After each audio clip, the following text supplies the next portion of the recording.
දවස 1643 ජනවාරි මාසේ එංගලන්තයේ හරි ලස්සන කුරු ගැටියෙක් ඉපදෙනවා. හැබැයි ඒ කොල්ලගේ ළමා කාලය එතරම් සුන්දර නෑ. මේ කුළු ගැටිය ඉපදුණු ගමන්ම දුර්වල ළමයෙක්. තව එයාගේ පියා මිය ගියා. මව වෙනත් විවාහයක් කරගෙන වෙනම හිටියා. ඒ නිසා මේ කොල්ලට සිතුණා අත්තම්මා එක්ක ජීවිතය ගත කළා. හැබැයි මේ කොල්ලා නිහතමානී තනිව ඉන්න කැමති සිතුවිලි වලට කැමති දරුවෙක්. මේ කොල්ලට විශේෂ හැකියාවක් විදිහට යන්ත්‍ර සුළම් මෝල් ඔරලෝසු වැනි දේවල් අලුත් දේවල් හදන්න එයාට හැකියාව තිබුණා. මේ කොල්ලට එච්චර ප්‍රශ්න තියද්දිත් අධ්‍යාපනයත් ඇරී නෑ. එයා අධ්‍යාපනය ලැබුවේ එංගලන්තයේ කේම්බ්‍රිජ් විශ්වවිද්‍යාලයේ. ගණිතය, භෞතික විද්‍යාව, දර්ශනය යන විෂයන් ඉගෙන ගත්තා.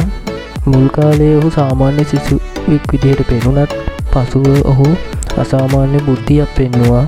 මේ කොල්ලගේ ජීවිතය වෙනස් වෙච්ච කාලය තමයි 1665-1667.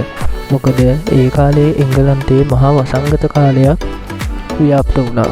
විශ්වවිද්‍යාල වසා දැම්මා.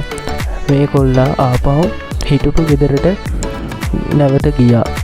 මේ කාලේ තමයි මෙයාගේ අද්භූත වසර කියලා හඳුන්වන්නේ. මේ කාලේ ඔහු විශාල සොයාගැනීම් කරපු කාලයක්. දවසක් මේ කොල්ලා ඇපල් ගහ ළඟට වෙලා වාඩි වෙලා ඉන්නකොට දැක්කා ඇපල් ගෙඩියක් බිමට වැටෙනවා. එයා හිතුවේ ඇයි මේක බිමට වැටෙන්නේ කියලා තමයි හිතුවේ. ඔහු ඒකෙන් හොයාගන්නවා ගුරුත්වාකර්ෂණ නියමය කියලා නියමයක්. මේ කොල්ලා මෙතනින් නැවතුනේ නෑ. තව නියම ගොඩාක් හොයාගත්තා. චලන නියම, කැස්කූලස්, ආලෝක වර්ණ, දර්පණ දුරේක්ෂය වැනි දේවල් එයා හොයාගත්තා. ලෝකෙම ප්‍රසිද්ධ වුණා ඊට පස්සේ. 1705 දී මෙයාට උපාධියකුත් ලැබෙනවා. එංගලන්තයේ ඇන් රෙජින විසින් මොහුට සර් යන නමය ලබා දෙනවා. රොයල් සොසයිටි එකේ වසර 24 රාජකීය මුදල් භාරකරු විදිහට ඔහු වැඩ කළා. ඇත්තටම මේ කොල්ලා ලෝකය වෙනස් කරා. මේ ලෝකය වෙනස් කරපු පුච්චලයා තමයි සර් අයිසෙක් නිව්ටන්. මොහුව හඳුන්වන්නේ නවීන විද්‍යාවේ පියා විදිහට. 1687 දී මොහු ලෝකයේම ප්‍රසිද්ධ පොතක් ලියනවා.